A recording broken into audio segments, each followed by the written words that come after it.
Tell us a bit more your reaction to these GDP numbers. It's slightly better when you take a look at the quarter on quarter, but is it enough to avoid a recession?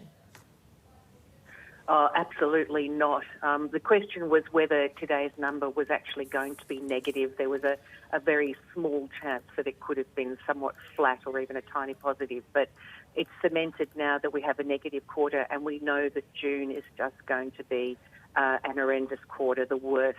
We're looking for a drop probably close to 10% in that one quarter. 600,000 people lost their jobs in April alone. In April, retail trade was down nearly 20%. We know that incomes have been hit. So this is just the very start of a very bad situation. But looking further down the line, hopefully we'll start to see some improvement. We've got restrictions easing now, so that's a positive. So what does a recovery look like then to you, Nicki? Because I think Australia has done perhaps a relatively better job in terms of containing the virus. As you mentioned, some parts of the economy are reopening right now. Is this going to be a looming or a long recession, or something that could be quite short-lived?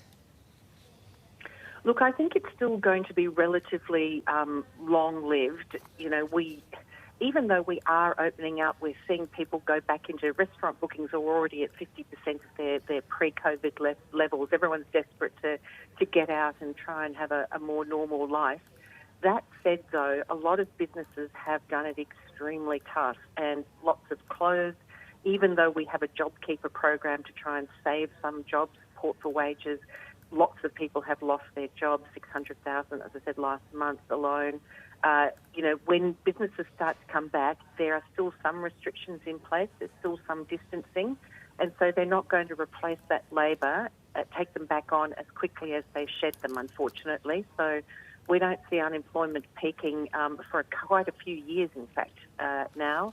But, with an outlook for GDP this year on average around negative 5%, we are looking for a small positive in 2021. So things will get better. We're seeing green shoots, but, it's still a long haul out. And we also have to, of course, be wary about a second wave coming.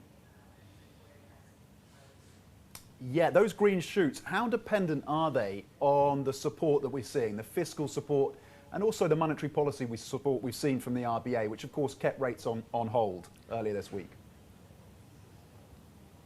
Yeah, great question. Monetary policy is pretty well doing what it can. At 0.25%, that's the lower bound, according to the Reserve Bank governor. We're not going to see anything on interest rates. They don't want to go negative. They are, of course, buying bonds in the market as much as they need to ensure liquidity. So really the heavy lifting is going to be done on fiscal policy front. Now, there's a lot of discussion around what might happen if the JobKeeper allowance, that big wage subsidy support, gets pulled back in September. We've also had our unemployment benefit, what was called New Start, now called Job Seeker, was doubled as part of the support package. The talk is that will go back. The question is, how much will it go backwards? It was considered below the poverty line before, so one hopes it won't go back too far.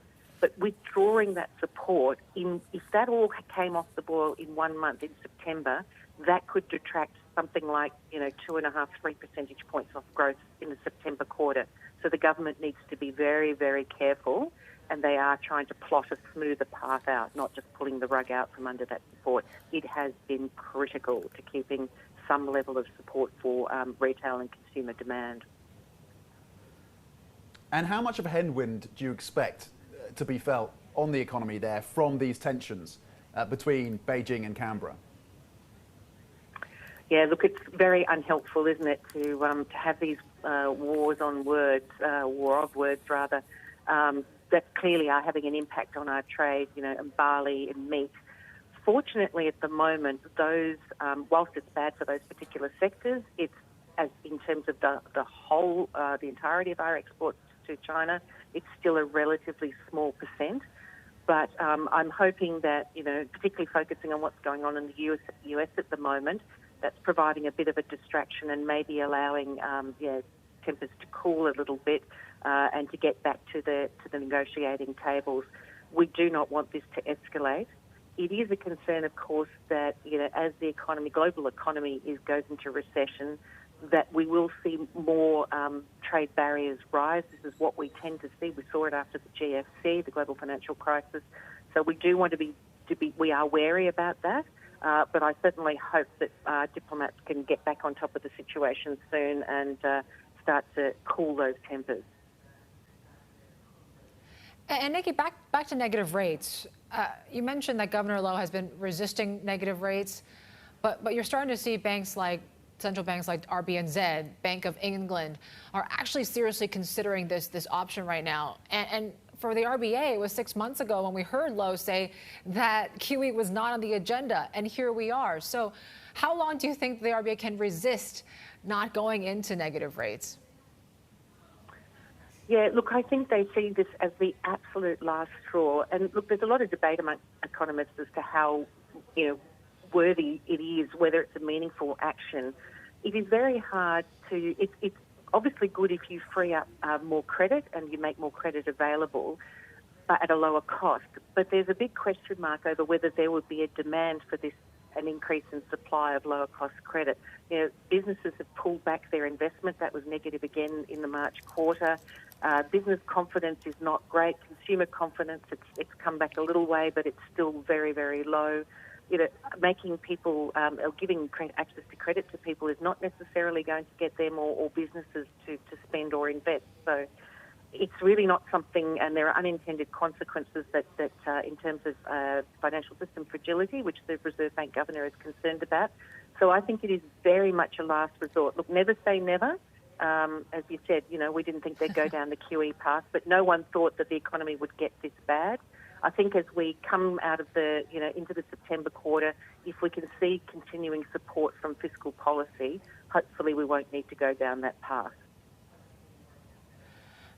And yet you mentioned about the economic outlook, and I'm continuing to see an Aussie dollar that charges from strength to strength, and it seems like a clear signal in the markets of risk on. Is the currency strength less of a drag now to the economy, given the travel restrictions we've seen, or is it still a pretty significant drag?